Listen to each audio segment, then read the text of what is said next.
What's What's up, everyone? It's been a long time since I've been here. Happy Monday. Welcome back to Chill to Action, Only Call to Action Network, hanging out every week, every Monday. My brain is fried. It's been a crazy week. It's been nuts, personal and professional and all of that good stuff. So please excuse my brain farts that are definitely going to happen. Especially because Paul likes to jinx me. So I'm here again, y'all, every Monday with my favorite co-host, Mr. Paul Denuzio. It's me. It's still me. It's PLD. I got to tell you guys, this has been, Danielle's right. We've had a jinxed week as far as tech goes. My Mac died yesterday. Completely shit the bed. So I had to jury rig my old laptop and I've been throwing things together. Luckily, I'm hoping it's going to stay together. It stayed together yesterday. God, I hope so. And then Danielle almost couldn't make it today. She almost couldn't make it on. Her trackpad was broken, and we were like, "Oh God, what are we gonna do? It's gonna be me. We gotta do something." She made it here. We're all here. And then actually, we should even say our other lovely co-host who's behind the scenes, Kelsey, who does all of our chats. So we love her to death. You're like, we're just gonna let Kelsey run it. But then Kelsey during pregame, her internet went out like twice. And like she popped off, and I'm like, oh my God, this is good. So at some point during this interview, I'm not gonna be surprised if all three of us goes and RB3 is just gonna have a solo show. So hopefully prepared to just take over. RB3 takes over, call to action. Here, I'm here for it. It's all good. So That's right. Oh my goodness. See, look at what just happened. I can't. These tech issues have been insane. So Paul just left. So now it's up to me on this new format. As you can see, we are doing things a little tiny bit differently. There's Paul to save my life. There you go. Just said it. So as you can see, we are doing things a tiny bit differently. Let us know if you like it. We're just trying out some new things, trying to get a fresh face going on over here. So you've seen our faces. You get to see our faces every Monday here on Chill to Action, but you do not get to see this lovely face, but you do get to hear this wonderful laugh. The best laugh that everyone in the Schmo Down community can agree on is the most infectious laugh in the world. Ladies and gentlemen, thank you so much. Everyone, introducing Mr. RB3. Hey. So good to have you on screen, my friend. How are you doing? Oh, man, I'm good. I'm so happy to be here on Chill to Action. This is like the coolest thing ever. It's been like a long time coming, but, we finally made it work. I'm so happy to be here. Oh, awesome. Man. Yeah, we are super pumped to have you here. It has been a long time coming. We've been trying to get this in the works for quite some time, and we're finally here. Yeah, no, I'm super happy, and thank you. I want to shout out both of you, Danny, and you, Paul. You guys are such big supporters of everything we do at First Cut and everything we do at SCN and just everything across the board. And I'm like super, super thankful just to be here today. Just, this is the least I could do to pay you back for all of the many great things you've helped us out with in the past. So thank you. Thank you, bud. Yeah. You warm my heart. You warm my heart. Yeah, it's easy to support people that are doing good things, that are doing great things, and doing wonderful stuff with the space. All three of you, Ace and Serena, do an amazing job at the First Cut. That's subscribe to the First Cut. It's the Meeting of Podcast. It's one of my favorite SEN inside jokes. So, but RB3, you're here. We are chilling, and as always on Chill to Action, we always like to start off with the same question. And you've been around the space for a long time, so some people might know the story. But for anyone who doesn't, how did you get involved with the Schmo Down? What got you started participating in the Schmo Down?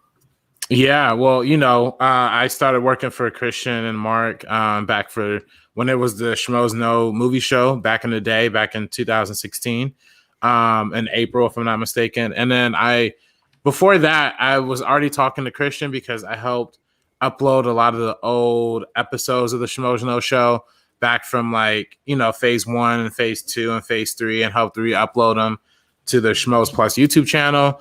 And then after that, Christian hired me to be an intern for the Schmoes Know show. And then I've been pretty much involved in the community ever since. So, after Schmoes Know became the Schmo Down, I was there to help with camera, with editing, and, and I get to be a part of SCN. So So and to get to participate in the Schmo Down. So it's super, super awesome and really fun. So Yay.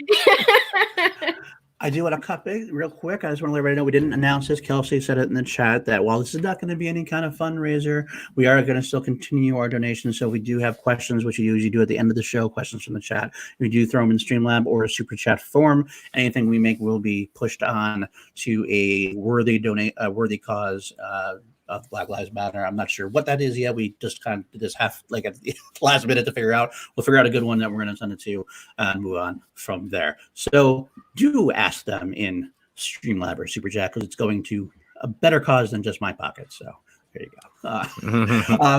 Now, Go, Paul. it's a much better cause than my pocket. I can say that. Right now, buddy.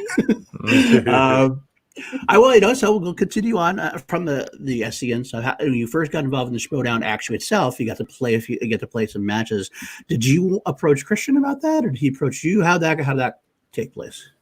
Well, yeah, I always wanted to participate. The Schmo Down really started with the interns, right? With Christian Rubicabra going off against JTE. That's kind of the start of it, the precipice of it. So, it's always been a Christian thing and the Schmoes Know thing to put the behind the scenes talent, in front of the camera. And I'm really thankful that he does that. And I'm thankful he gave me an opportunity to play in my first Schmo Down match, first few Schmo Down matches, honestly. I was actually teamed up with Christian Rubicabra. And we had the Young Bucks, like our faction. And we were not just the team. We also, we managed Hector Navarro for a portion of it. So yeah, it was really I had fun, and we even and Christian Navarro. We also managed the Real Rejects as well. So we had fun doing that. We had a losing record. We went 0-3, but I think honestly, if you look back at our record, every time we lost, it was always by 1 point, or at least by one question. I guess that's not really accurate. It's more like one question. But, and there's even one match where I think the question that they asked me, Christian Rubicabra knew for the third round. And then the question that Christian Rubicabra was asked was something that I knew. So if we just would have flipped numbers, I think it would have been a whole different conversation right now. But, it is what it is. And we did that. And then I had a bad runs in teams. And then I went to singles. And then played Matt Nost for my first match. Now, granted, it was both. Yeah, it was no biggie at all. I mean, granted, it was both of our debuts, so it kind of made sense. But I was a team's loser. He was a team's champion. So, but even then, I still think I held my own. And honestly, from my singles career, the people I played in my singles career, I played Matt Nost, who was a champion. I played Stacey Howard, who's one of the most underrated competitors in the entire league. Absolutely. And I ended up playing Ben Goddard in the most recent one, and he's quickly becoming like a star in the Schmo Down. So it's I don't feel too bad because I play top tier people. If I started losing to people like Finstock, then it'd be a different conversation, Then you got to second guess yourself at that point, right? Yeah, exactly. Literally. So you're looking forward to continuing on? You want to have your next match? Anybody you want to face in the Schmo Down that you think would be a fun match for you? I think I have fun with anybody. I mean, I'm not afraid of losing, honestly. I do talk big talk when walking into the matches, and I usually end up getting thrown on the curbside for lack of a better term. But I hope that next time around I'd be able to face a competitor who maybe has a bad day, or maybe I could spin a category. I've never landed on one of my strengths in the second round in all 6 matches I played. So hopefully one day maybe I'll land on the strength, maybe I'll land on Spike Lee, maybe I'll land on directors, and maybe I could do well in those categories. But as of right now, I've had some bad luck. I played some really good people, and I'd hope maybe I could get back into it. I guess maybe my future might have to go back into teams potentially. Just because since I'm 0-3 in singles, maybe a teams thing is going to happen, but I'm not 100% sure. I'm also just cool with helping Winston be a bulldog for the swag squad, because I'm always going to be a cheerleader for my faction. So, we'll see. Yeah, he's done a wonderful job. That's for sure. Absolutely. I am loving Winston being a manager. I've been down with, Sean Sullivan, Cody Hall. I get with, hey, Sean, hey, he did great on that Star Wars tournament, right? Yeah, that was great. That was a great performance. I want to. Cody actually wouldn't be a bad match. We both went perfect first rounds in our most recent matches. Now, Cody did a great performance in the Jurassic Park exhibition match, which I helped edit. So he knows what he's doing. I'd be scared of Cody Hall, but if the Finstock Initiative want to set up that matchup, I'd be super down for that too. We have to talk to Finstock Exchange. Finstock Exchange. Speaking of the Finstock Exchange, also there's a possibility that you could even play Sabrina at some point. Yeah, that's very true. That's very true. How do you feel about that? Sabrina's been kind of like a hot topic when it comes to the Schmo Down because she's obviously extremely knowledgeable in movies. If you watch anything, if you listen to her talk about movies for a minute, she knows what she's talking about when it comes to movies. Yeah. But she's never played in the Schmo Down before, and we all know how it can get with the competing inside of the Schmo Down and underneath the lights and stuff like that. Do you think Sabrina is worth the hype? That's such a harsh question to ask. I'm so sorry. As soon as I said it, I was like, oh my gosh. You ask the hard questions, Danielle. You have to ask the hard questions. So let it go. That's a good question. That's a good hard question. I love it. I actually think she is worth the hype. I think I'd be scared to play her for my first match personally. Just for the fact of I know how much she knows, and obviously we do the channel together and everything like that. It would be great promotion for First Cut. I mean, that would be the only plus side of it. But I don't want to lose. I don't want to lose to Sabrina. So I'm pretty sure that's what ended up happening in that case. But if that's just how the stars end up aligning or whatever, whatever. But I'd be scared of her personally. But it's worth it for the extra plug of the show, though, right? It's worth it. Oh yeah, I'd be willing to take a beating for the sake of the meaning of the podcast for sure. Always be plugging. That's what Paul does for calls. So that's true. Paul takes all the beatings for it. It is nice to see that all of the First Cut crew is now officially part of the Schmo Down, with you and Ace being on Swag and with Sabrina being in the Finstock Exchange. Those are some hard-hitting managers that y'all have going on there. And like I was saying earlier, I really enjoy Winston as a manager. You've been around this space for a long time now, so you've seen the game grow and change into what it is now. How are you feeling with Winston as your manager? Winston's great. I mean, Winston is just an all-around good guy. He doesn't even hit, most managers would just keep it strictly to the game, but Winston actually really calls, he really texts, he really communicates, even outside of the Schmo Down level, just on some, on friend levels, just on keeping, checking in and checking in on mental health. He really knows his competitors. He really knows what he's doing. And I think that's the reason why, if I'm not mistaken, Swag is the second highest ranked faction right now, right? If I'm not mistaken, behind Finstock. I saw the faction standings earlier, and they're either 2 or 3. That I know for sure. 2 or 3, yeah. 3. That I know for sure. But yeah, they're pretty high up. If it's 3, that's still great. Out of what, 8 factions, 10 factions. Yeah. So it's obviously he cares a lot about the competitors, and he cares a lot about us as talent. So he does a really good job at promoting us and making us feel great as competitors. So that's why we do so well. Even the match that I lost, I still felt great going into it, and I still felt great leaving it because I knew Winston was behind me. So Winston's really that guy, man. Winston's really a really sick dude, and I really appreciate everything he does.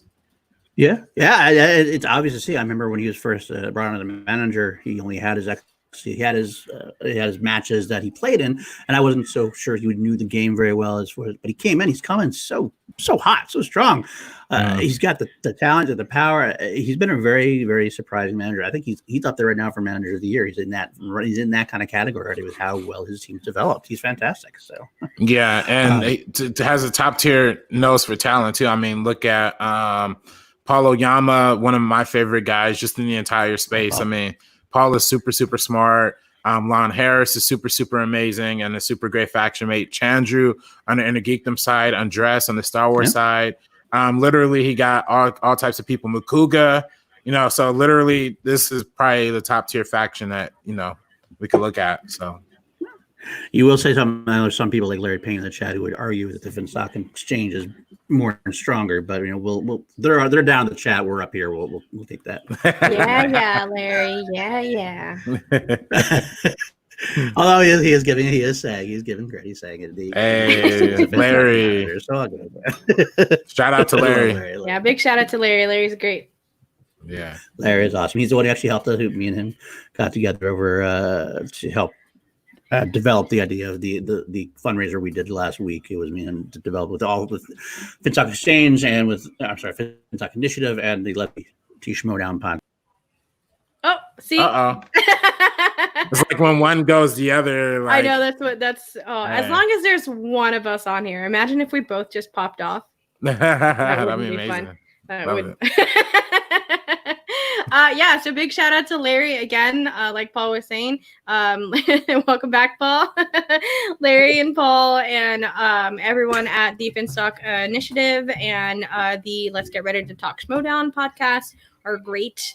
They've done some wonderful things in the short time that they have both been Schmo Down shows since they've been doing their shows and their watch alongs and stuff like that. So it's really fun and exciting to see the community grow. And I feel like a lot of that is because of SEN and what the environment that SEN creates, and having a few of y'all on there at a time just creates this fun environment. My screen is frozen, so I don't know if y'all can hear me or anything right now. So I'm gonna have to do this just in case. Totally cut me off while I was talking. I don't know if you can still hear me or if I'm talking while anyone else is talking. So I can hear you. Can you hear us? Yeah, I can hear you. I can definitely hear you. Okay, so I'm just gonna. Anyways, my whole point for that is RBIII. How is it like working? There it is. I'm back now. How is it like working on SEN? Because you have to deal with stuff like this, like all of this on a live show. So there's 40 something people with us right now. I can't even imagine the pressure of you having to do something like that when 1,000+ people are watching. Yeah, I mean, it is pressure. It was especially pressureful like in the first few weeks when we were having all the tech issues with the frame rate and all of that stuff. Like I was literally like working like during the show, like trying to readjust settings and all that kind of stuff to make it work. But I think it's cool. I mean, it helped me build a lot of character, helped me build a lot of knowledge for how to run this kind of stuff. And it kind of opened my mind to a lot of ways you could look at like things like programs like OBS and all of the different softwares we use. Now, obviously, like we use like the little Rodecaster Pro thing for our audio too. So that was my first time using that. So it was really like learning all of that stuff to begin with, which was the toughest part. But it was pressure, but it was like fun pressure. It was like I always told Christian I liken it to like going on a basketball game and just like playing a basketball game and just leaving it all on the court, right? Like just literally just like going 100%. Like they're talking about topics while I'm like trying to fix frame rates or trying to adjust mic levels and stuff like that. And then they cut to me and then I'm like, oh, sorry guys, I have like 8 things going on right now, or making a thumbnail or something like that. So it was always fun. It was always a challenge and it was always wacky trying to keep up with like the switching and all that kind of stuff. But I loved it. I mean, it was like pressure, but it was fun pressure. And it was fun to interact with the audience and kind of be a part of that community. So I love it. Yeah. Love that. Everyone in the chat, we almost tried to steal RB3 to help us with our tech issues. Unfortunately, he's not available for us. No, if you want to make some rate. Yeah, no, I was gonna say if you need some tech issues, if you need some thumbnails, I got you. Like I totally I'm here for it. I've heard OBS is a nightmare, so yeah. We'll all be on FaceTime for that call. Yeah, most definitely. Yes. Okay. And there, I'll throw that up there. That's Kim Denuzio saying, hey. Change.org is a great film charity. She's sitting there on the couch and she's coming. Oh, no. Kim is right there in the same room as Paul. That's what he was saying before as he was reaching out, because it's sort of seen their setup and it's almost in the living room mission. Kim sits right in the front. They got the TV right there and all of that good stuff. Paul hangs out in the little corner, like he should. It's totally fine. But big shout out to Kim. Thank you so much, Kim, for donating. That is Paul's lovely wife. We love a Kim here on the Call to Action channel. Yeah, no, thank you, Kim, for watching and supporting. And also, I see Jake Yakavetta in the chat. Saying he got the thumbnails. I do want to commend you on the thumbnails today. Like for the thumbnail for this one, this is probably the best thumbnail I've ever been in personally. I wish I knew. I wish I was creative enough to just make thumbnails as good as Jake does. So thank you, Jake. We got so lucky getting Jake on the crew.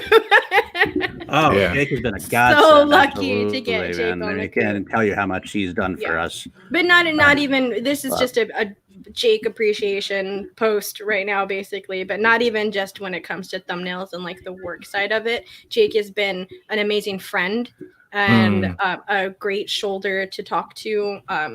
I guarantee you, if any of you have been at a live event, he probably got you drunk.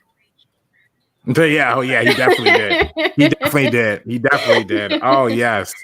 So, yes. So we love a Jake. We absolutely love a Jake here. Jake. That's my Jake rant. Woo. Thank you, Jake. Appreciate you, Jake. So you've been at RBIII. Are you from California? Yep, from the city of Compton, California, born and raised. I'm actually recording live from the city of Compton right now. So here, I've always been in California. I've traveled a lot, but I've never lived anywhere else outside of Compton. The furthest I've lived away from home was Cal State Northridge in California as well. But yeah, I'm California through and through. There you go. Well, I mean, that's fine. I'm a Texan, so. Yeah, I love Texas. I've been to Houston. I've been to Dallas. I had a roommate from Texas actually. His name was Austin, but he was from I think he was from San Antonio. So that's hilarious. That man, I bet the homie got a bunch of shit.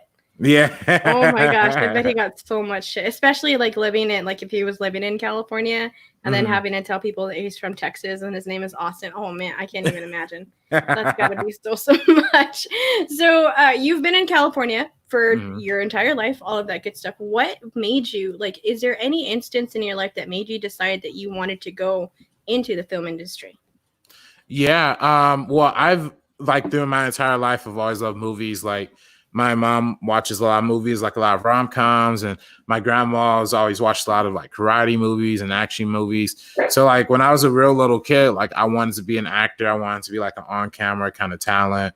And I just really wanted to be like a Tom Cruise or something like that, just doing big fun stunts because it just seemed cool. But then I ended up, focusing more on mathematics and science studies and stuff like that. And I went to middle school at a science middle school, and I went to high school at a science high school. So I was really being pushed in the direction towards math and science and really engineering in particular. But I've always loved movies. And then I watched, the James Cameron's movie, Avatar, when I was in middle school. And, it was the perfect combination of the art and the movie kind of appreciation mixed with the technology and the science that I've been focusing on for a lot of my life. So it was the kind of two worlds combined. And I was like, oh, this is exactly what I want to do, So yeah, and from that point, it's just always been a kind of just a straightforward goal of just trying to be involved in the movie industry in any way I can. So that's pretty much my whole story. I mean, there's been other movies too, like The Social Network, that's been really impactful for me. And a lot of other stories too that really, a lot of other movies that really motivated me to go into this kind of space as well. But yeah, it's always been a journey that I've always wanted to go upon.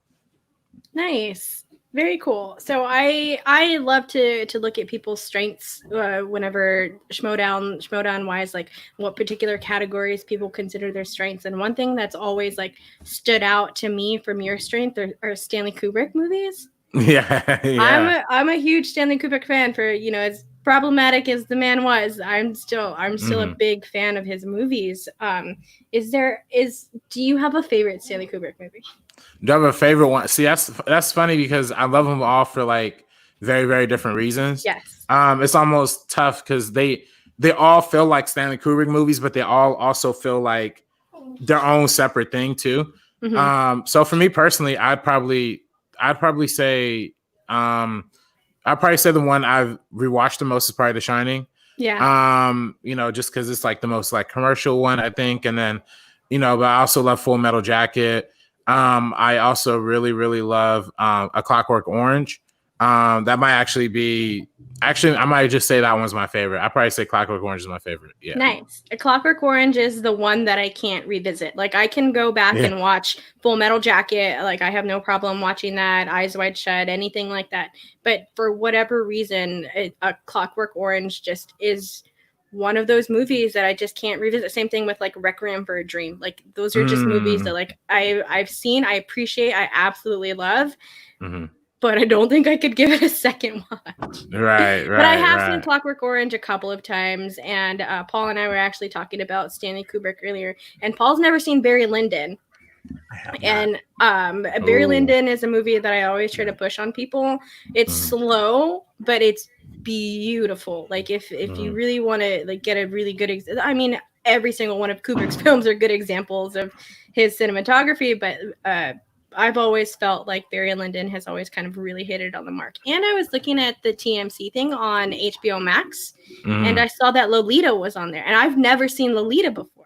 Oh, that one's actually one of my favorites too. I love Lolita. I love Lolita. I'm excited to watch it because I've never seen it, and it's on. If anyone has HBO Max out there and the TMC TCM, I've been doing that all day today. Yeah. It's on. Lolita is on there, so I'm super looking forward to it. And I don't know if Barry Lyndon is on there. I just saw Lolita, and that was the only thing. Anyways, Stanley Kubrick, love him. Yeah, no, he's literally one of my favorites of all time, for sure. Yes, for sure. Hi, welcome back, Paul. Thanks. Hopefully, I'll stick around this time. I'll have to see what happens. I don't know what's going to go on this thing. I'm going to throw this thing out the freaking window at this point.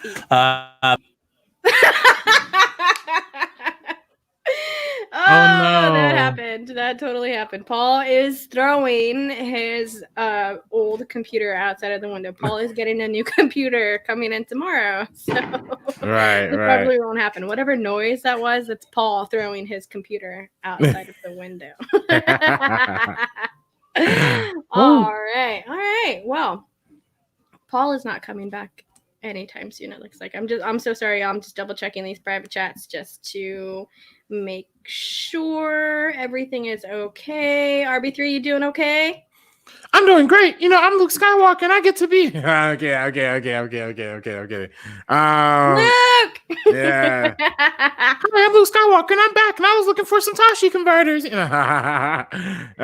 to hold it down. There you go. Gotta find those Tashi converters. So it has to have been super fun to be on SCN because you just hang out with your friends basically, right? Yeah, no, it's literally just like hanging with friends, chilling with friends, recording. We do it out of like Christian's house, so it's literally just like going over to a buddy's house. Okay. Yeah. Oh no, I can hear you. I think I can. Yeah, I don't know if they can hear me, but This happened. If anyone can hear me or if anyone can see me, I can't hear or see anything that's going on right now. If anyone can see me, I can't hear or see anything that's going on right now. Now I can. Hey. Somebody being able to handle. There's Kelsey. I can see Kelsey is on here. Kelsey's gonna help. Thank you, Kelsey. You are welcome. Oh boy. Yeah, we've been having some tech issues here. My internet's also not helping out, so I just asked somebody to hop in so that she can help take over the interview because my internet's not being very good as well. Let me see. What have we talked about? I'm not the best interviewer. Let's get Alex in here.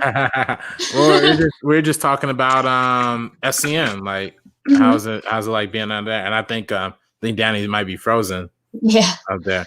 But yeah, I love doing my mic. I love doing SCN. That's actually one of my favorite things ever. Just hanging out. It's just like hanging out with friends for a couple hours. We do it at a Christian's house. Just literally just like going to the homie's house and just like chilling and just talking and just hanging out. So I really love it. It's always fun, and I love the community behind it. The community has been one of the best things that I've ever experienced, and they've really helped me build a lot of my following and it really helped me raise a lot of money for my short film Timestamp, which is coming very soon. And it also helped me raise money for our Black Lives Matter fundraiser that we did on First Cut. So everything that it comes from being on SCN, just from a friend standpoint and just hanging out standpoint is awesome. And the community is awesome as well. Yeah, absolutely. That's fantastic. SCN has been amazing. I've been so pleased with it since it's been around. You guys, especially when you guys are all in the same room together, is just the energy of that room is so fantastic. I love watching you guys. But that's great. It's been able to help you fund projects and things. Can you tell me more about your project you're working on and when maybe people can look out for it?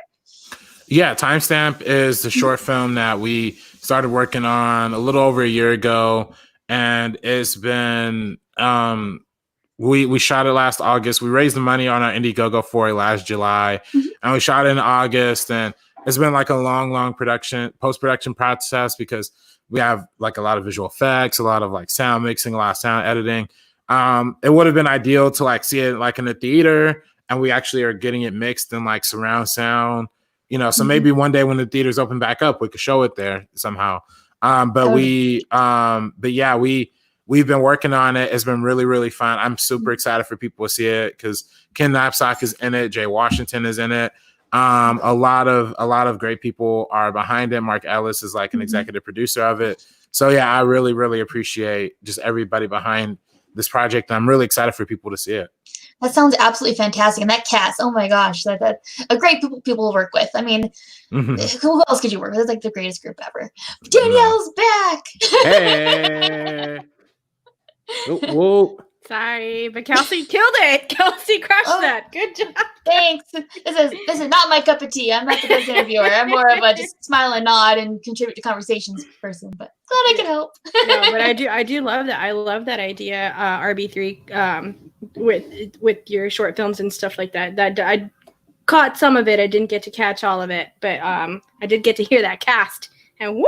Yeah, thank you. Nice. Yeah. I honestly can't wait to see some of your work, like what we were saying earlier with SEN and it being a family and feeling like a family sort of environment. You feel close to anyone who is involved with SEN. So anything that I see you do, just because it sounds so weird, like saying that you feel like you know someone from the internet, but like I feel like I know you from the internet. So anything that you do, I'm always super pumped to be supportive. And I know that a lot of fans in the Schmo Down are like that. Anytime you do something outside of the Schmo Down, people want to be supportive and really see you in that. So I can't wait to see you thrive. Thank you. Appreciate it. I feel like I know y'all too. Like honestly, literally, like just from being in this world and just like being able to hear from you guys and listening to your shows and seeing you always in the chats and then everything is just like I feel like this is just as much family as anything else. So thank you so much for that.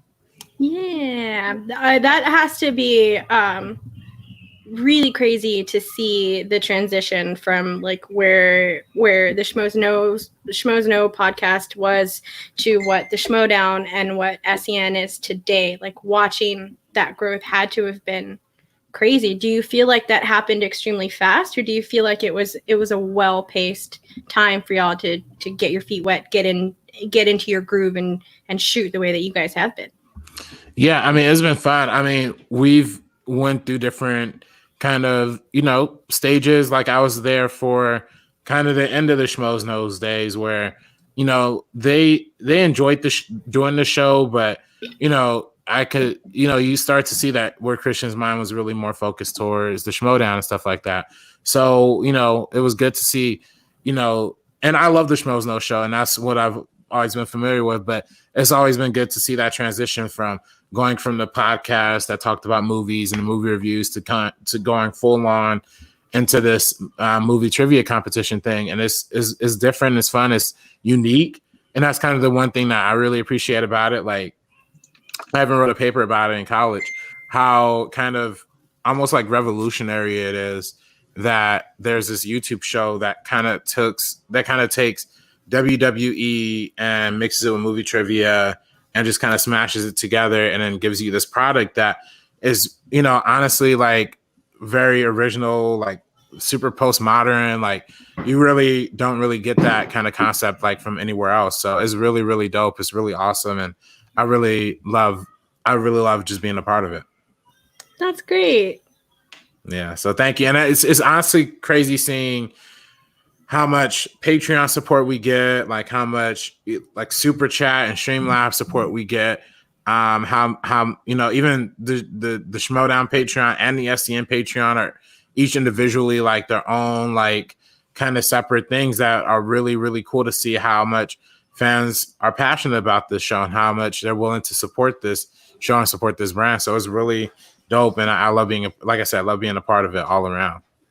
That's always my when the first of the month is starting to come up and I'm looking at my Patreons and like, is there any way that I can cut anything? And I can't. I can't. I gotta support my crew. So yeah, definitely the fan support is real. It's huge. It's loud and it's crazy and it's always gonna be there. And it's always been a fun part of the Schmo Down. It cannot get fun sometimes, but for the most part, this community has always been really great and really accepting to everyone and just loving. So it's one of my favorite reasons to be a part of it. It's crazy to think that it's one little internet. It's not a little internet show, but like one internet show has all of these different branches. You got us at Call, and then you got the Let's Get Ready guys and everyone else doing podcasts and stuff like that. Just for this wonderful movie trivia show. It's a trip. Yeah, no, it's really awesome. And I'm super happy to just like be a part of it. And I'm super happy to just see how interactive people get with it, because this is super, super dope. Yep. Let's see. So this is usually where we slide into a this or that section of the show. But as you can all tell, there's one specific part of this or that we are missing. But lucky for me, we work on spreadsheets. So so I do have some of Paul's this or that's. I do kind of want to give Paul just a little bit more time to see if he'll be able to slide into this interview. We shall see. I tried to make that funny, but that wasn't funny at all. That's my attempt at humor. It's not good. So RB3 really quickly. Well, just to give Paul a little bit of time. Is there any movie specifically that you're looking forward to coming out this year? Yeah. I mean, I'm super excited for Dune. Yeah. I think that's gonna be probably like the most exciting. That's probably gonna be that's my most anticipated movie of the year so far. Easy. I mean, I love Nolan. I love everything he does, and I'm super, super stoked about that. Also stoked about Dune. We talked about it like in the pregame, like a little bit beforehand.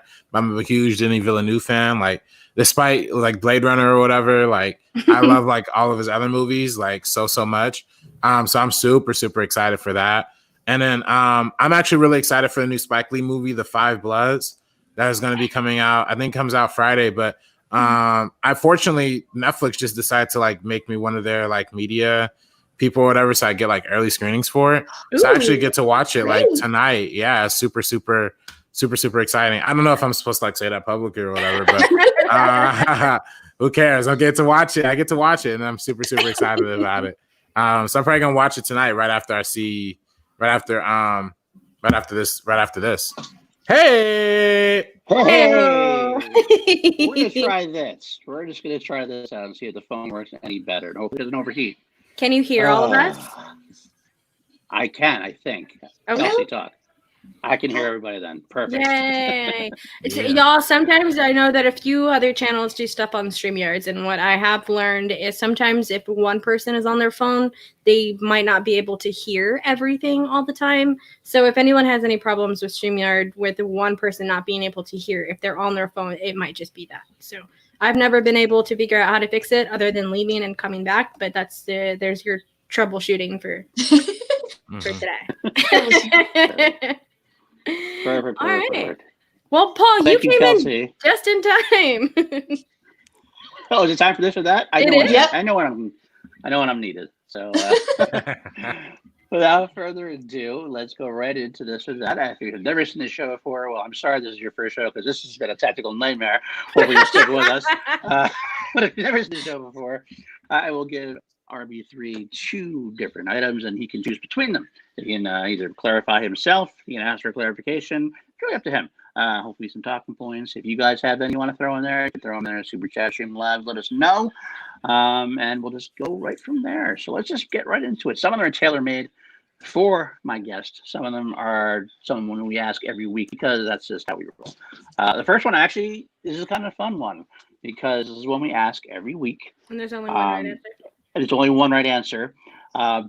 But a lot of times we kind of know which way this is going to go. But with RB3, I don't know the answer to that. I don't either. We'll always open it up. RB3, are you team Ghai or are you team Trader? Bateman. Big There's only man. one answer. Oh There's only one man, answer. that's tough. That's tough. People have chosen Team Trader before if it makes it any easier. I'm Team Yeah. Trader. Team Trader. Yeah. Team Kelsey, if Trader. you weren't important to us, I'd kick you off right now.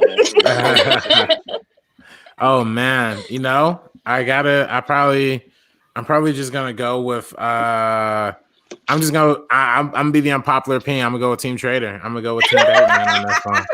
Just Breaks my heart. Is that kind of energy that's kicking my internet off? That's all I got to say. that Bateman energy just Well, flowing through. I was gonna say that big Bateman energy. Yeah. That's what we can do anybody. So you know what? That's got to be the reason why you're baiting us all. So. All right. We'll let it slide this time. So, all right. How about this? Professor Crow or Zoffler and Flouse? Oh, Professor Crow. Well, you know what? Even before I said that, I should know the answer because Professor Crow does call you the goddamn angel that you are. So he's There's a goddamn angel. I Yeah, I do can't- agree, Professor Crow. Yeah, that's a great Professor Crow. That's amazing. It is pretty good. Okay, how about loaded French fries or poutine? I'd probably go with loaded French fries, honestly. That is you understandable. redeemed It's yourself totally now. That is the right answer.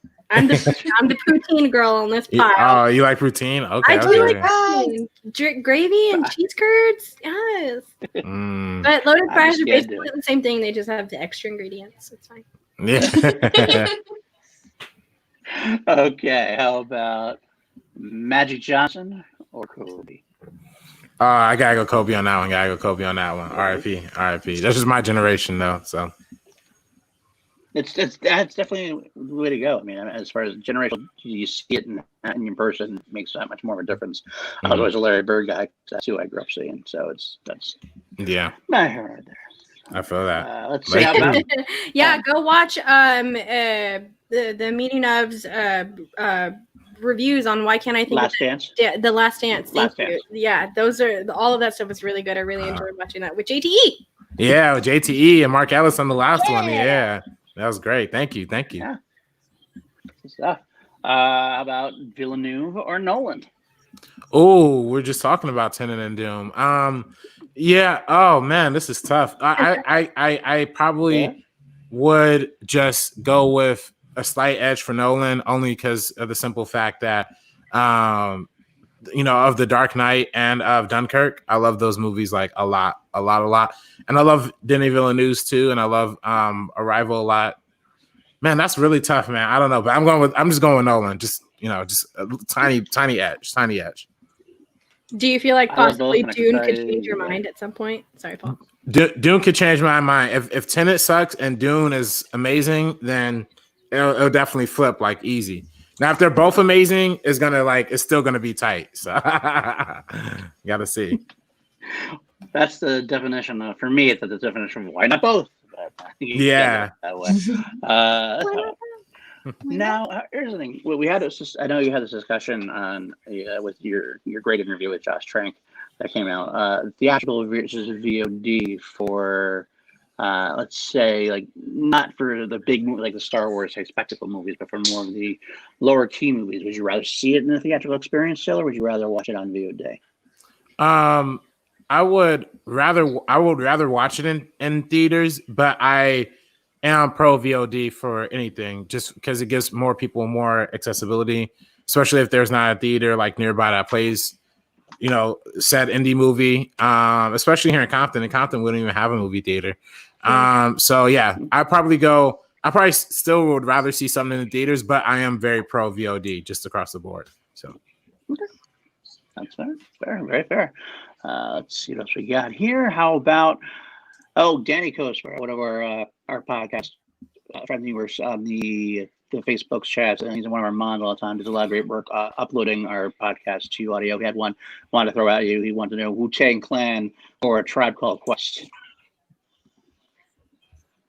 A Tribe Called Quest or who? What? Wait, I'm sorry. Say that again. Wu-Tang Clan or A Tribe Called Quest. Wu-Tang. Okay. I probably go. I gotta go. I gotta go Wu-Tang because like more people from Wu-Tang ended up becoming like popular and bigger and better. So I can't go against Wu-Tang. But I do love Tribe Called Quest though for sure. Killer Bees in the house. Yeah. Exactly. I'm a Wu-Tang bro. I do love A Tribe Called Quest though. Yes. Low End Theory is an amazing album. No one can deny that. No, easily. How about Lando Calrissian, Donald Glover, or Billy D. Williams?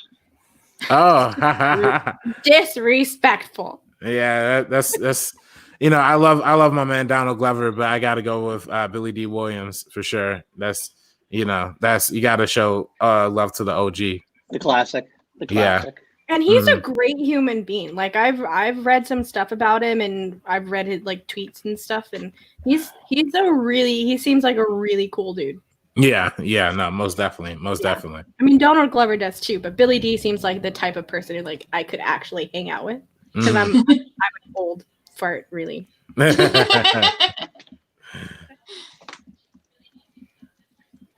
All right. Oh, Paul, can you hear us? Dun, dun, dun. That's after that the week, and I can, and I'm starting to die again. I think it's going in and out, so I'm going to sign off now because I'm not going to bother keeping coming back in and out. That's where we're going to end this or that. RB3, if you hear me, thank you so much for coming on the show. I wish I could have had the whole show with you. Oh, But sweet. I just don't want to interrupt the show anymore. I will let Danny. That's how we phrase on screen. Okay, Paul, I love you, bud, but we are gonna take you off. Really quickly, you were the best, Paul. Why did I do that? Oh wow! I did double Paul. We cloned him. It's too much Paul. What is plenty? Love it. Oh man, that is right, y'all. With the ending of this or that, you know what that means. Get your questions in. So you got questions from the chat. That's Kelsey's job. That's what Kelsey does on this show. So if you have any questions, make sure that you get them in. Kelsey, we got a big Streamlabs, right? Yes, I was about to bring that up. We got an amazing Streamlabs from Maxwell. He donated $100, which will be going to a great cause. So thank you. We greatly appreciate that. Wow, Maxwell. Maxwell. Hey. Yeah, absolutely. Big Thank shout out you. to to Max. If it's the same Max that I'm thinking of, Max is a loud voice inside of the community in the best ways. I mean that in the best ways. Has always been outspoken against any sort of injustices and has always been an ally in any front that's important for me. So it's always good to see him out there and active and everything. And during this whole thing, he's always been a very vocal supporter. So big, huge shout out to Max. Yeah. The first charity that I had in mind was the Philandro Castro charity, where they help with kids and their school meals and stuff like that. That's always been a charity that's near and dear to my heart. So that was something that I was thinking of. But Max, if you have an idea of where you'd like this to go, let us know, buddy, because thank you. Yeah, Maxwell. And I did a show with Maxwell and on PJ's on PJ Campbell's network where we talked about like the movies, the 420 movies. So make sure you check that out. It's on the PJ Campbell Network YouTube channel. So please check that out. Maxwell's super awesome. Yeah.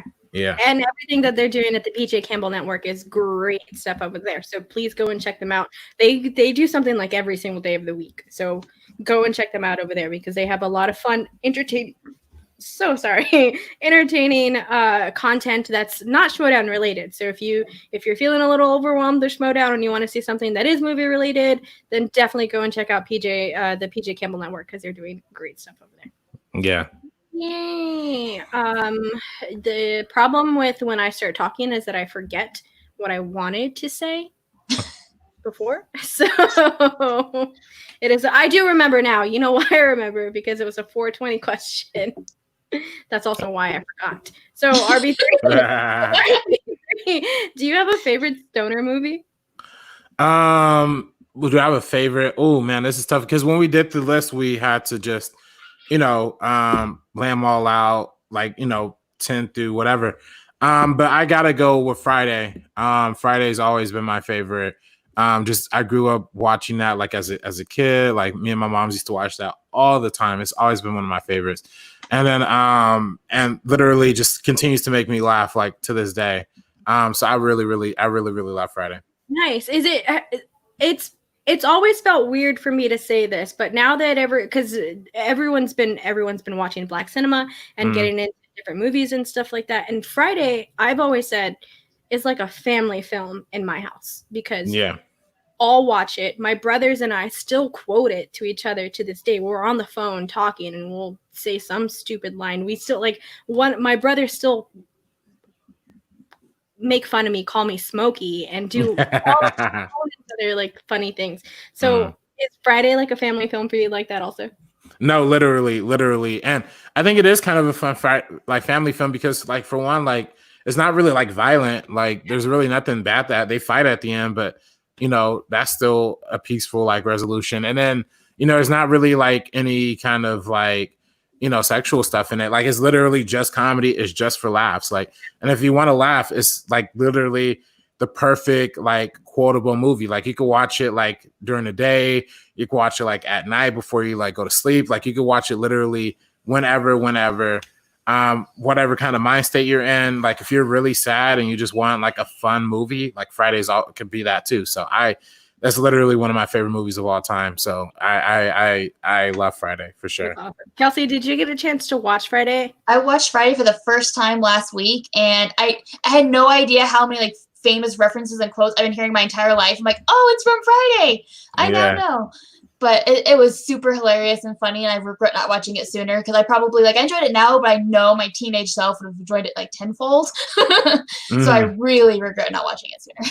Nah, I feel you. No, it's literally again, and like you said, Danny, it's a perfect family film because you can watch it at any age. You can enjoy it whenever you watch it. If it's later in life or earlier in life, it's always going to be one of those, that you enjoy. So. Yep. 100%. Again, I was going to say something and I forgot what it was, but at this point I am just going to blame the weed. So Kelsey, you have any questions from the chat for us? I do. I'll start off with this super chat, which is more of just a comment.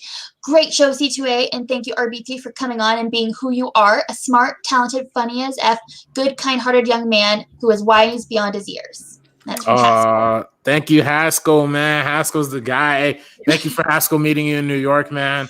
I'm sorry for breaking your streak, but I heard about New York, and I'm still upset that I mean, I wasn't in New York, but still, I'm upset that I didn't get invited to that. You're never missing a New York event ever again, Danielle.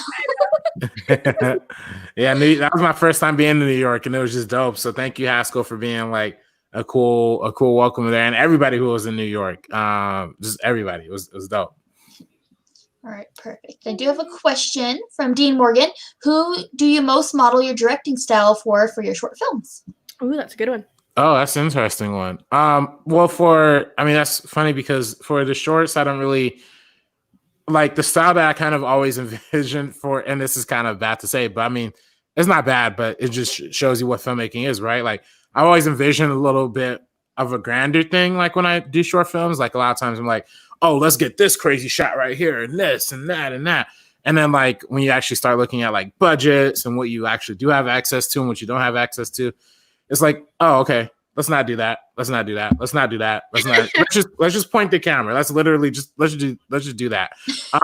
So that's honestly what it comes down to for my process, like so far. So my films aren't necessarily like as stylized maybe as I would probably intend them to be if I like had a bunch of money and I had like a bunch of resources. But at the same time, I think that's why Timestamp, I'm super excited for people to see that because it is more reflective of like, you know, what I able to have access to of more money and more access. And then, you know, Flick Ticks was very like comedic. So it was very like, for that one, it didn't really require like a lot of like grandiose camera moves and stuff like that. You know, I kind of thought of that one more as like being influenced by like animated movies, actually, like in the style of like just how the comedy just kind of works and flows. So it goes all over the place. But if I was to have a lot more resources and a lot more time and a lot more of my own thing, it'll probably be a lot more. My movies will probably be a lot more stylized, a lot more in the vein of like something like a Spike Lee or something like a, you know, maybe like a I don't know if I'd ever make like a Tim Burton-esque type of movie, but I love Tim Burton. I love how stylized he is. So eventually, one day down the line, I hope to just make it like that. So nice. I have this weird thing about like just everything has to be centered. I don't film anything, but like whenever I take a picture or if I'm doing a video on my phone, everything has to be centered. Like I'm so obsessed with having like a central shot, and I blame Stanley Kubrick for that. Yeah, it's that like perfectionism really like is something that like a lot of people look at and love, and I really look at it and love too. If I could make things as perfect as Stanley Kubrick, I would love to. I would really love to. You could just yell at people for hours on end. Yeah, no, literally, that'd be so awesome. Perfect. We also have a super chat from Jake Yacovetta being a smart ass a little bit. Here's $1 for every time RB3 says literally. $10. I do say literally a lot. I'm sorry. It's funny because they what's his face? Finstock used to make a joke about that, like about the literally thing. Like, you know, but yeah, I can't help it. Sorry. It's a word clutch, and that's totally fine. I hang on to my dude so much. Yeah. No, it's funny. Yeah, and y'all is absolutely my word crutch. But yeah, I'm very much a y'all person too. Yeah, me too. Yeah. Yeah. All right, perfect. And we have a super chat from VPJ Campbell. Just here to salute RB3 and the C2A group. Much love, guys. Thank you, PJ. Woo, appreciate you, man. Thank you, PJ. He's always been super, super awesome and great. So I appreciate you. Yeah, definitely one of the best people in the world. Literally. Yeah, yes. Perfect. And then we have one from Ross Bristow. Did you ever take Todd Boyd's class at UCS? UCSD? Yeah. Todd Boyd is one of the Todd Boyd. Okay, Todd Boyd is literally my favorite professor of all time. Like, let me just like say that like right now. He's like this black professor at USC who's like super studied and super. He's in every documentary. He's in like The Last Dance. He's in like the Shaft behind the scenes documentary. He's like in literally every documentary ever. And like when you take his class, like you actually understand perfectly why. Like he's literally the most articulate like professor like probably ever. Like there's two professors at USC who I've always admired. One is Todd Boyd. The other one is Drew Casper. Drew Casper is like the big like USC film school professor. But Todd Boyd is like right there next to him. And he taught race, class, and gender, which was one of my favorite classes. He taught a class about OJ at USC. And he taught probably one of my favorite, if not my favorite film class, which was the Quentin Tarantino class that I had. So he's really, really, really dope. I love Todd Boyd. If anybody is going to USC or if anybody knows people at USC, make sure they look up Todd Boyd, man, because he's really, really that dude. And the way he speaks and the way he knows the issues and everything like that, he's dope. He's amazing. Nice. I worked for Foot Locker for 7 years before I started doing hair, and I managed a kids' Foot Locker. My assistant manager quit so he could go to USC. Went to USC for basically like I don't know exactly what he got his degree in, but for film in animation and stuff like that. And he worked on Puss in Boots. Oh, really? Yeah. And a couple of other DreamWorks movies, and I can't remember what they were. Willie Williams is his name, but always super proud because one of my closest friends went to USC. So Todd Boyd, I'm going to remember Todd Boyd. I'm going to reach out to him in a little bit. I'm going to ask him. Yeah, no, Todd Boyd, I'm telling you, if people had Todd Boyd, they know Todd Boyd because he wears these funny glasses and he's a super tall, like bigger black dude who's like, he speaks, the way this dude speaks is crazy. Like I would literally just like lose one of my fingers if I could ever have him like on the meaning of, because like he breaks down stuff in like a way that you'll never like ever think of breaking things down. So it's crazy. Amazing. Yeah. All right, perfect. And we got a Streamlabs from Paul because he's not on screen anymore. So he wanted to make sure he got to ask this. And is one more this or that. I didn't get a chance to ask. Spielberg's genre films or Spielberg's historical dramas? See, that's good. See, Paul, man, I gotta plug one more time because Paul set it up for the plug. We actually on the Meaning Of podcast we did part 1 and part 2 of Steven Spielberg, breaking it down from the genre films and the historical dramas, right? And those are 2 separate episodes because those are kind of the 2 things that Spielberg does. I personally would go for the genre side because I think his genre work is just like crazy impressive. When you talk about, when you talk about E.T., when you talk about Close Encounters, when you talk about Raiders of the Lost Ark, Jaws, like these are like some of the most iconic movies of all time. Even to me, which I think is literally one of the most underrated movies ever, Minority Report. I love Minority Report. Oh, dude, it's like mind blowing how good that movie is. So I can't. I gotta go with the genre side, but the historical dramas I love too, like Saving Private Ryan, Schindler's List, and then I actually think The Post is very, very underrated. So I enjoyed The Post as well. I still haven't seen The Post. It's good. You should see it. It's pretty good. Yeah, that was good. Perfect. And we have one from Haskell. He says, "Don't apologize. I happily broke it because I had a chance to get high with you. I was happy and honored to do so. Till next time, my brother." Till next time, Haskell. Good seeing you, man. I hope we get next time I'm in New York or wherever the next live event is, and you're able to make it. I love to do it again with you. If you had to pick the next live event outside of California, where would you want to go? Oh man, I think it was supposed to be Houston. So I would love to go to Houston. Like I would love to go to Houston. Yeah. No, that would be literally crazy. And yeah, Houston would be dope. I also, for the Schmo Down, we get to travel to like places that like a lot of times I haven't been to. So the first time when we went to Chicago last year for Star Wars Celebration, or maybe a couple years ago, was my first time being in Chicago. When I went to New York, it's my first time being in New York. So I love that, being with the Schmo now gives me the opportunity to be at these places that I've never been at before. So I've been to Houston, but I'd love to go back to Houston because Houston's amazing. Houston is amazing. Yeah. Yeah. You got to give it a shot.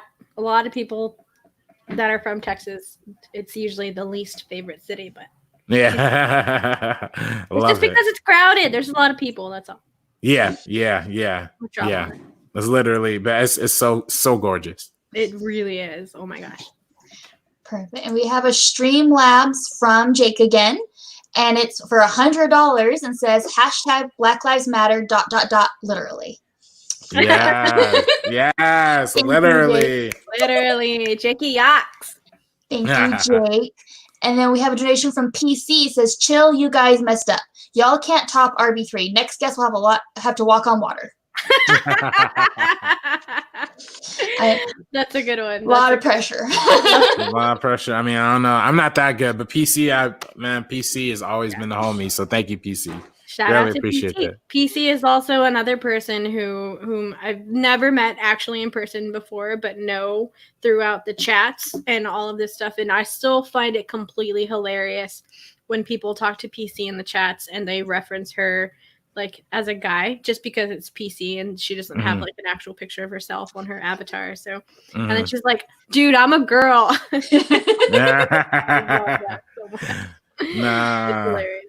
Nah, PC's awesome. PC is awesome. PC's the best. All right, another question.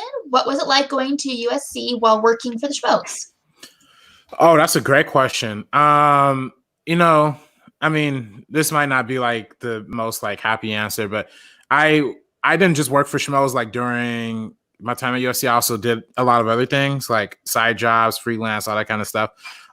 So it was, and because like, you know, I had a full ride scholarship, you know, through the Gates Millennium Scholarship to go to USC, but I still had to like earn money and work because I lived in, you know, I grew up, you know, I needed to just make money and I needed to pay for the stuff that like financial aid just wouldn't cover and scholarships just wouldn't cover, just like general livelihood stuff. So I worked like really, really hard. And I knew for me going into this industry, like I just knew going into it, I have to work twice as harder to get half as far. So I've always been like working like 4 times harder than like probably I should be. So a lot of my USC experience kind of moved past me in a really like fast way. And I didn't really do a lot of social stuff. I didn't really like interact with a lot of people. I didn't really go to a lot of football games. I really just worked and went to school and went to class and worked. So I really didn't have the same amount of like, you know, like probably what most people consider like school pride. But I still enjoyed going to USC. And after I actually pledged for a fraternity, cinematic professional fraternity called DKA, Delta Kappa Alpha. I pledged for that my junior year in my second semester. So with that, I got more of like the college experience as being part of like a professional fraternity and doing like fraternity things like in that sense. That probably added a little more of that kind of college experience to me. But I, for a lot of my first couple years, I was really just focused on working for Schmoes, I also worked at the USC bookstore. I also did a lot of PA work, like for like TV shows and stuff like that. I worked for like a couple of other YouTubers, like as an editor and as a camera operator. So it was always like just work. And then there was never really a time for me to just be like, here's school, and school's the only thing I do. But, you know, I love it. And I love that I'm here right now where I am at this point in my career. And I hope to just keep going further and just keep doing stuff. So awesome. You're in the place for it, buddy. You're in good old California. Thank you. All right. We have this or that, Adobe or Final Cut. Adobe or Final Cut. Oh, that's a good one. So I do all this stuff for First Cut on Final Cut. First cut on First Cut. Yeah, First Cut on First Cut. I mean, that's, you know, Final Cut is like loosely like the inspiration for like the name of First Cut too. So it's funny because we actually I started editing when I was really little, like 12 or 13, on like Windows Movie Maker, and then I eventually got a Mac and then learned iMovie and then learned Final Cut Pro. So Final Cut was really like my first like quote professional editing software. That being said, though, right now I probably use Premiere a lot more, only because, you know, Premiere is more of like the general like standard for what we use in the industry. So whenever I do stuff for like my personal channel or for First Cut, it's usually using Final Cut. But when there's ever like a job, like an editing job or anything else, or if it's something like Flick Ticks, for example, was edited on Premiere. If I need like a lot of graphics and I need a lot of like different things from different places, I probably use Premiere. But I love Final Cut too. So I always laugh because my ex-boyfriend, who I was with for 5.5 years, lived together, is a video editor, and that's his job. Works on all of that stuff and shoots music videos and different things like that. Mm-hmm. I don't know anything about editing. Like for as long as we lived in a house together and as long as I was around, because sometimes the only way that we'd be able to spend time with each other is if I was sitting with him in the room working while he was working. I don't know anything about editing, and I've never been able to figure it out. I still can't fucking figure out iMovie. Yeah, it's literally like, it's a weird thing. Like if somebody didn't teach me Final Cut, I probably wouldn't have known Final Cut. And then Premiere I actually ended up learning mostly by myself, just like through YouTube videos and just like, how do I make an edit on Premiere? Like literally like doing that 300 times until I like fully figured out the software.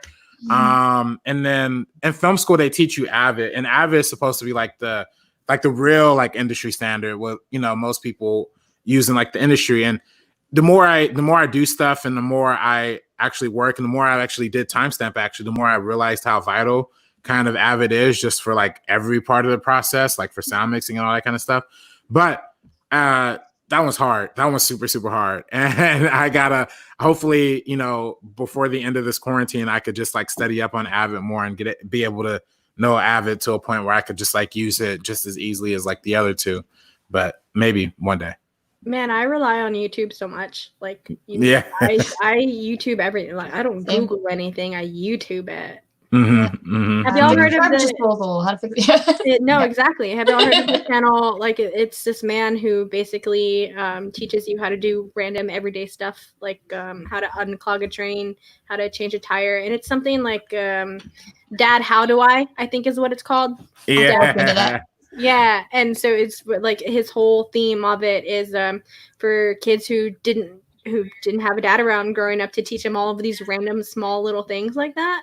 Aww. So it is very awe-inducing because it's very nice. And if anyone really knows me, y'all all know I cried the first time I watched any of their videos. But I can't remember the name of the damn channel, but go and check that out if you want to learn how to like change a tire. Yeah, everybody needs to know that. Yeah. Hi, Paul. Hi, I'm gonna try one more time and see what happens. I unplugged all my shit and restarted everything, and you know what? We're just gonna go home with it. We're just gonna keep on going and make it go home. I had to stop on real quick because you said Minority Report, and that's the magic word. I was happy you picked Spielberg genre film because that Minority Report, I could talk with you all day about it. That's one of my favorite Tom Cruise movies of all time. Favorite Spielberg movie of all time. Perfection. Yeah, literally. And I just watched Minority Report maybe like a week and a half ago, 2 weeks ago. Oh my goodness. It like even holds up more like now than it did like when it came out. Like it's crazy. I find more and more things about it every time I watch it. I watched it like 3 months ago again, and then I'm just dumbfounded about how cool it is. I mean, so present, it's just cuts so well. Tom Cruise, one of Tom Cruise's best performances, hands down. Spielberg just got everything out of that. That was definitely not peak. I feel like it's very hard to find peak Cruise. Like where did he peak at? And same thing for Spielberg. Like I feel like it's hard to find like peaks, like where they've just at the top of their game. But I do feel like that movie did come out at a time where they were both definitely at a high summit. Yeah. For sure. Yes, Robert. I know what Harris is not in the report. I know. He could have made it even better. He could have made Perfection even better if they casted Harris in there. Are you aware of Paul's absolute love for Ed Harris? I've been made aware. I've been made aware. And honestly, I don't blame you. I mean, he's literally one of those actors that you just love. Like he just has a lovable face, you know.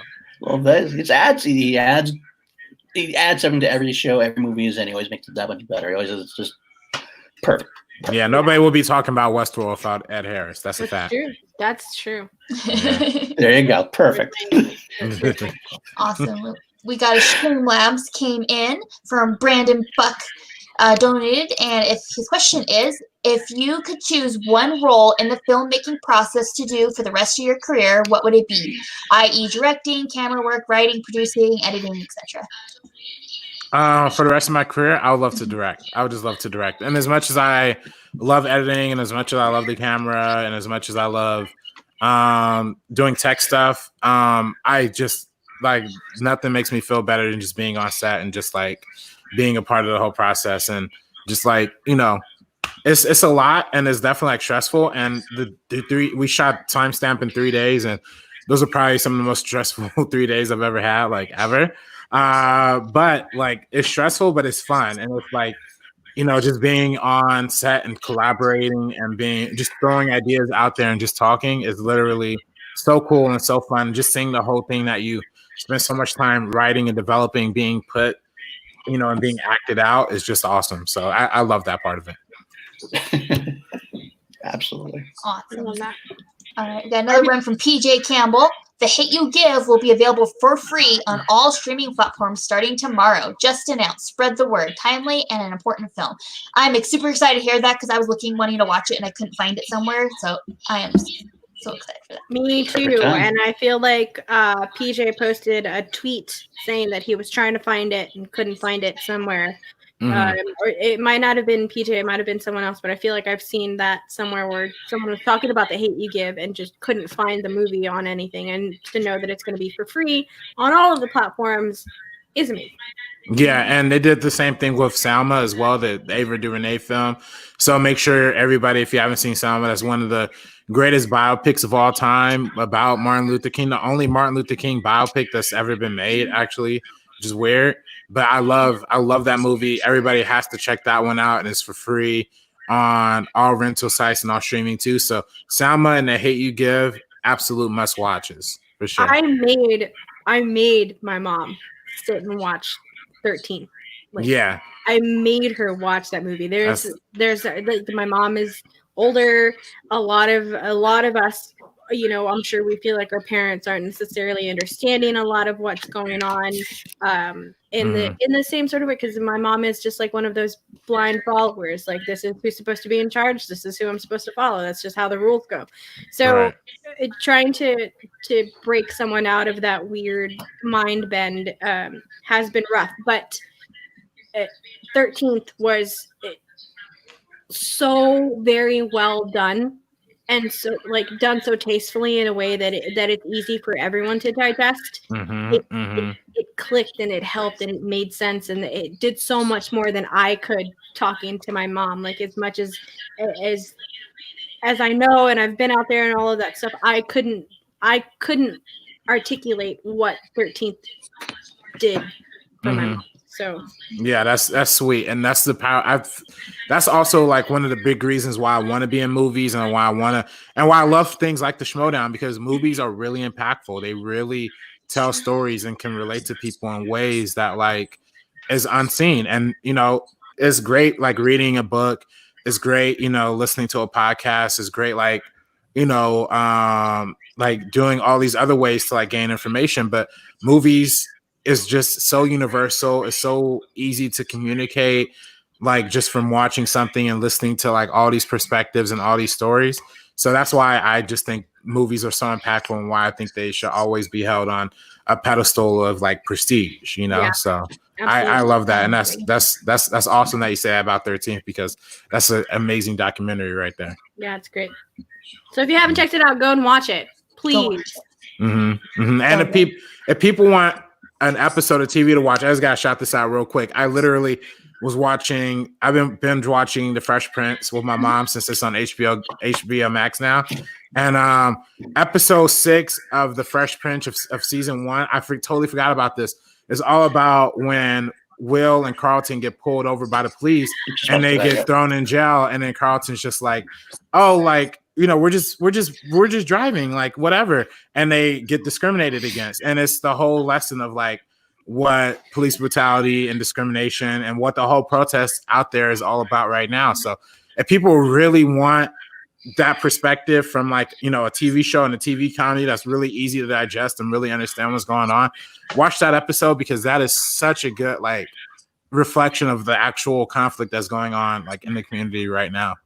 So there's so much in the Fresh Prince that still like not only holds up, it is more present today, and it gets disguised because it's a funny comedy. You know, you can look at it that way, but there's a lot of deep messages in there that they throw in there all the time. It's a very good show. RBT, that episode that you're talking about, that's not the episode where Carlton gets a gun, right? No, that's not that one. Okay. But that was also a really, really impactful one too. Absolutely. Yeah. Yep, very much so. That's a great episode too. Man, the dad episode always gets me. I know it gets everyone, but like that. Yeah, no. You want me, man? Oh man. Absolutely. Yeah, so good. And Will Smith is like such a good actor. Like yeah, too. Yeah.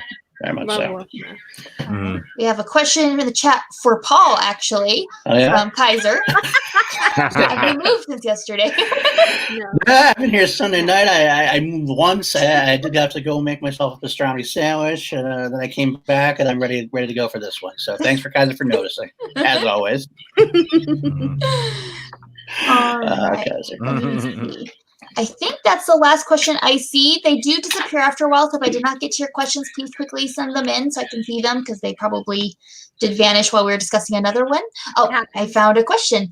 Still speaking about John Kaiser. When are you going to leave Snag and join the dungeon? The key is under the bud. Hey man, I love the dungeon. I respect the dungeon. I respect Kevin Smith. That's Kevin Smith. I'm sorry. Kevin Schmoes, man. Kevin Schmoes is my guy. I love the dungeon. I love everything y'all do. I can't rock with Robert Parker, man. Robert Parker's my guy. I love Robert Parker, but the way he did Ace was disrespectful. Straight disrespectful. I can't rock with that. Hey man, but Kaiser's literally like one of Kaiser's one of my guys, man. I love Kaiser. Every time we hang out, it's amazing. Yeah, I know, my bad. Yo, no disrespect to Kevin Schmoes, though, man. No disrespect, because he's literally one of my favorite dudes in the entire world, like literally. So I respect the dungeon. I respect everything they do. I respect the people on the dungeon. But I got hold strong with my boy Winston with swag. Until he trades me, and if Winston trades me, then I'm turning my back on it forever. But burning this place. Yeah. No, literally. So yeah, but yeah, salute to the dungeon though, for sure. Yes, for sure. John Kaiser seems like one of those people that you've been friends with for a long time, and you haven't spoken to them in a little while, but you're getting into a bar fight. And there's one person who you can call. Yeah. John Kaiser seems like that guy. No, Kaiser is that dude for sure. Kaiser's always been that guy. Appreciate him. Roll up with his bandana on. Yeah. ready. Yeah. To like who gets Michael's bandana and the I'm gonna have to Eddie Vedder flannel shirt he's got. I heard a couple of people were talking kind of wild. So, me Kaiser, I just got to go out there and, Kevin Schmoes, he's the next NXT champion. You can't disrespect that, I got to get the toothpick and we can really do it right. So. Yeah, you got to hear it with the exactly. You got to say at least two dicky doos. Yeah, straight up. Literally. All right, perfect. And we have a $2 donation from Larry Lee, so thank you. Larry, thank you, Larry. And then we have a donation from Swag. The dungeon is an evil place. Don't do it. So I don't know who's behind that. Okay, like just really quickly, RB3, do you know this little inside joke between C2A and the Swag account? Oh, no. What's up with that? So, the Swag account and I are never in the same chat at the same time. So our chat is convinced that the Swag account is me.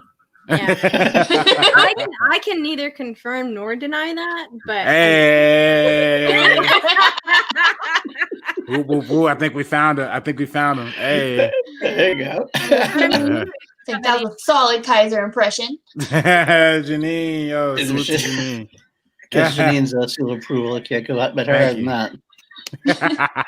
Yeah, that Kaiser impression wouldn't be worth anything if Janine didn't compliment me on that. So thank you. Yeah,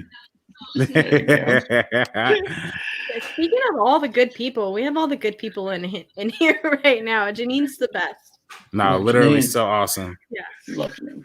So And we do have another Streamlabs that came in from PC. It says Song of Solomon by Toni Morris is so beautiful. Have you guys, any of you guys read it? Also The Bluest Eyes and The Color Purple by Alice Walker. Oh, ooh, yeah. Color Purple definitely I read. I've read The That Color one's Purple in high school. Yeah, I've read The Color Purple in high school. so I've heard from other people that The Color Purple was required reading for high school. Was not for me. Not me either. In mine. Really? Oh The wow. Great Gatsby was. I still actually have that. Like, this is literally my book from high school that I never turned back in. The Great Gatsby. Great Gatsby, like that's literally what this is. But The Great Gatsby was required reading, but Color Purple was not. I would love to read The Color Purple. I've watched the movie once ever in my life. Real quick, everyone in the chat, take a drink. Danny took a book off the shelf and showed it. Just so you know. That's the fun. That'll get you all killed. Alcohol poisoning. Because I was planning on pulling out a couple of other books later. Gotta show you read, you know, it's important. Yeah. Especially nowadays. I feel like it's not as happening as much anymore. No, read books, and if you're gonna read books that expand your brain. This is Welcome to the Terror Dome by Dave Zirin. That is about Katrina and the Superdome. Ooh. This is What's My Name For, which is about the 1970 something Summer Olympics and different things about that. A whole bunch of stuff. This is the first book that I ever learned about John Carlos, and an amazing man. Happy birthday, John Carlos. Also, Our Prison's Obsolete by Angela Davis. This is a great book. Please read this one.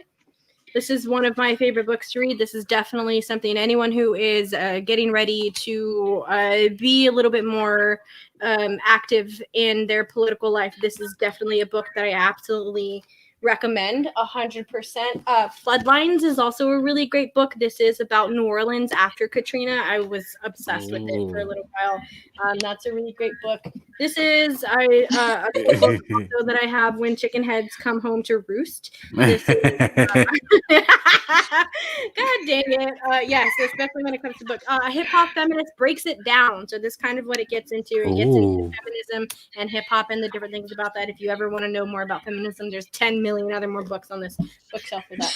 And also, last but not least, Hair Story.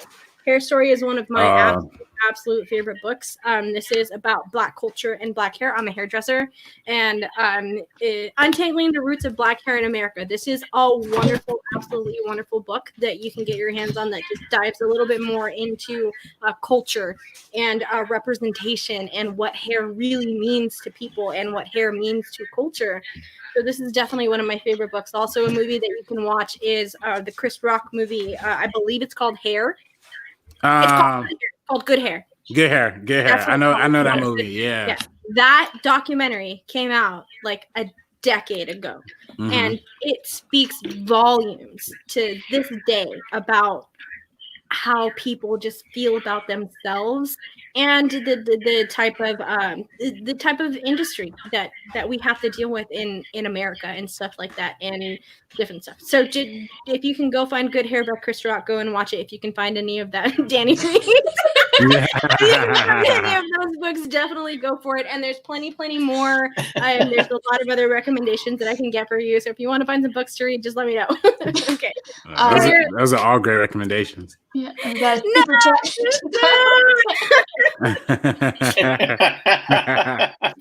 R.I.P. Yep. Still too soon. Way too soon. Perfect. I think that's the end of the questions. I don't think I see any more, so I think that segment is good to go. All right. So then I guess it's time for us to plug this week's shows. Did we do that? Did you do that while I was off?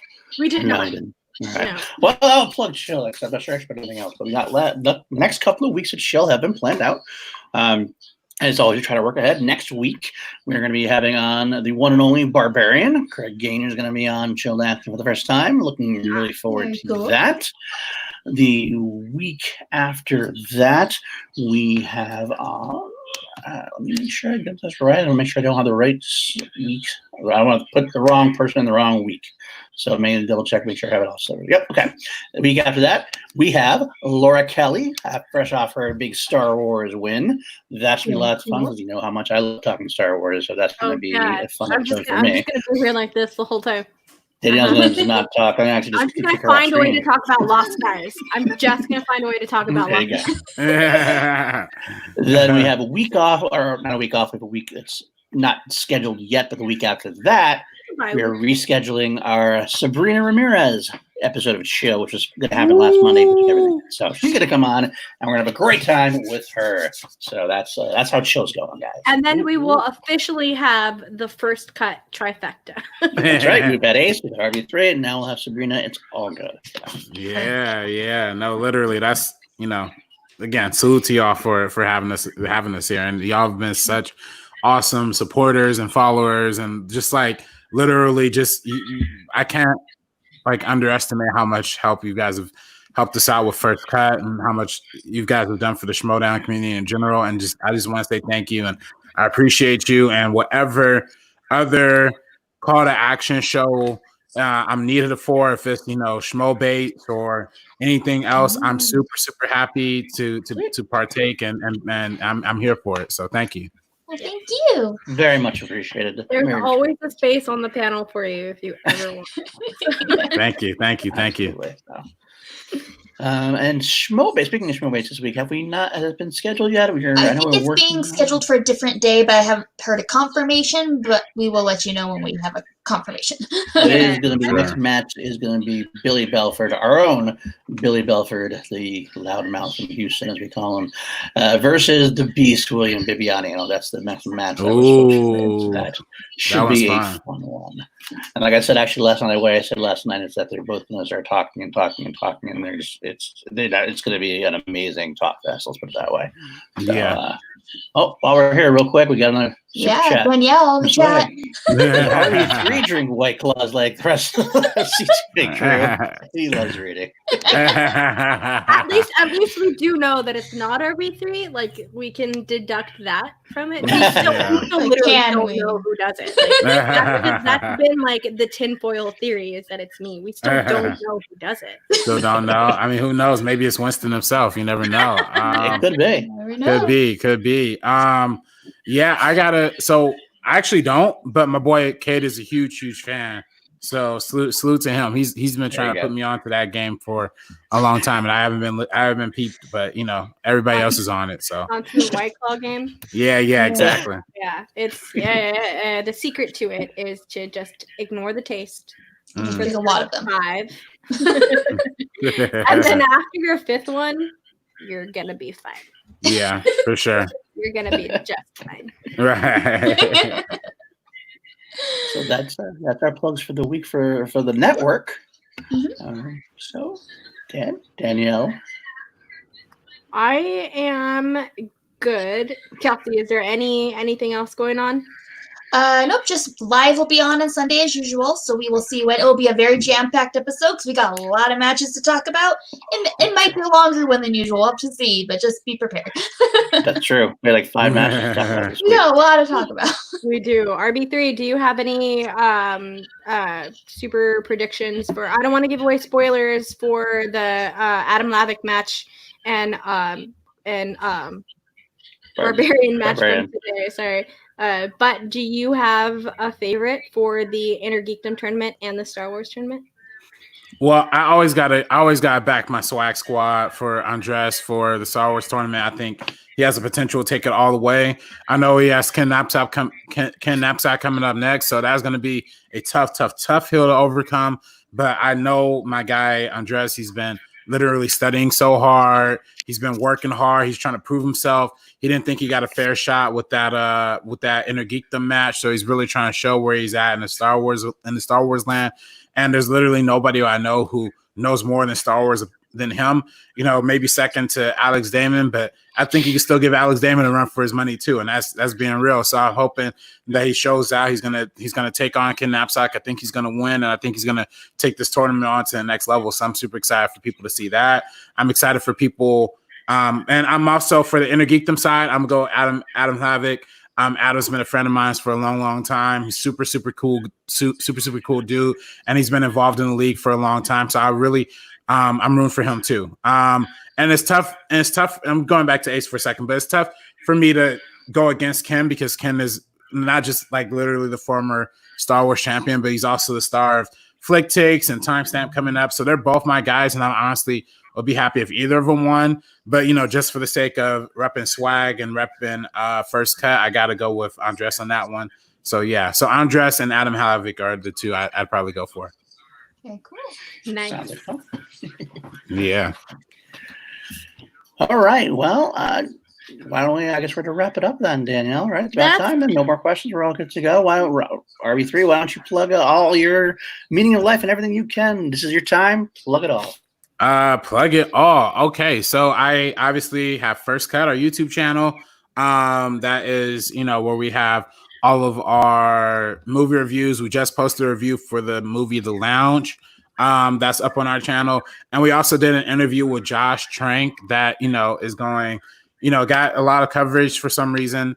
And yeah, we really have been trying to like step up the content, do more things. We post throwback episodes of our older episodes along with new episodes that are coming up. This week we're going to have Dwayne on to talk about Roger Deakins, the cinematographer, obviously one of the I'll probably consider the GOAT cinematographer of all time, the greatest. So we're gonna have that episode coming out this week. Like I said, our Josh Trank episode was last week, 2 hours of just Josh Trank just going in about everything in his career. And he even said himself he thought it was a really special interview. We asked him a bunch of questions that he said he'd never been asked before, which I thought were just like basic questions. But he'd never been asked a lot of those questions before. So please go check it out. We really had a fun time interviewing him, and we had a great time. And make sure, thank you, Jake Yakavetta. Yeah, that's real life. Make sure the outlets know that the Josh Trank interview. Yeah, thank you. Straight up. And I love Variety. I love everybody involved too. Salute to Geeks of Color too, because you know, it wouldn't have gone big, you know, without the help of Geeks of Color. And we're doing more things to collaborate with Geeks of Color as well. So I'm going to have my review for the new Spike Lee movie, The Five Bloods, coming out probably on Wednesday. I'm going to have way more articles that are going to come out on Geeks of Color coming out soon. And yeah, outside of First Cut, outside of the Meaning Of podcast, and outside of Geeks of Color, obviously Timestamp is coming soon. And hopefully there'll be a trailer for it coming really, really soon. And and other than that, follow me on Instagram, Twitter at Director RB3. Yay! Good stuff. RB3, thank you so much for coming in and hanging out with us on this Monday. We really do appreciate it. It's been a long time coming, but boy, that smile is absolutely worth it. 100%. Thank you all so much to everyone hanging out with us in the chat tonight. It was worth the technical shit show that this was for us. Definitely worth it. I mean, it's not uncommon for us to have tech issues, but this has been pretty. But and Paul wants to come back to come and hang out because this is the only time that we get to hang out with someone like RB3. So we're gonna take advantage of this. Yeah, Thank you. Always and forever, man. Everyone in the chat, y'all have been great. Every Monday, you all know where to find us. Kelsey, thank you so much for hanging out. All of that good stuff, like Jake says. Subscribe to The First Cut. Go and click that link. All of that good stuff. Kelsey, let us know where you're at, baby. All right. You can find me at KelseyKins90 on Twitter and Instagram. I also run the Call to Action podcast Instagram. So if you interact with anyone there, it's me. TeePublic, we've got merch, and they have a sale going on right now where most of the t-shirts are $13. So get your Schmo Down shirts, get your Call to Action shirts, get whatever shirts you want to get. It's a good time to get them. And your masks. And there's also masks now. So if you want a mask with Schmo Down or C2A on it, they exist. So you can get them there. So yeah, definitely check that out. And I do have a YouTube channel. I am figuring out what I'm going to actually do on the channel. But if you want to subscribe, just search Kelsey Kirkland, click on my face and subscribe. That would be great. That is right. Love you, Kelsey. Paul, let us know. I'm Paul_Denizio on Twitter. You can also find me on this show every week, as well as on Action Industries, Ben Bateman and Drew guys' channel. I do a show called Class Action every week Saturday, and I also am doing the General Debate, which is hosting the debate between the generals of the Action Army on that channel as well. That's coming up on Thursday of this week, so I look forward to that. And I also have started my own YouTube channel, slowly but surely, PLD Projects. Go find that out, subscribe. I will be doing the Harris dance very soon, going through all of Ed Harris's filmography. I will make you love him like I love him if I like anything to say about it. Another content I do have coming up as well. As soon as I get my new computer, I think it's gonna come more quickly now. So that's that for me. Thanks, guys. Perfect.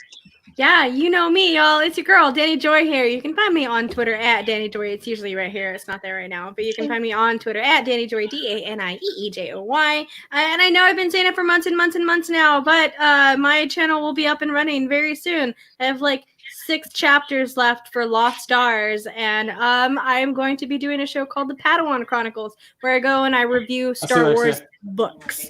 So all of that good stuff. I'm almost done with it, and Paul is going to be my first guest on that because I would like to have a discussion with someone who is deep into the Star Wars universe. So that's what The Padawan Chronicles are going to be about. So I'm going to talk about Lost Stars, and Paul is just going to listen to me rant. Which is what I do every week anyway. Yeah, So yeah. So just like a glove. Okay. That's it for me, y'all. That's it for all of us on the Call to Action show, on the Chill to Action show, on the Call to Action network, all of that good, great stuff. And as always, thank you so much for coming in and hanging out. We love you. Subscribe to The Meaning Of. Subscribe to RB3 and everyone else out there. And always remember that Black Lives Matter. And as always, y'all, we salute you. Bye.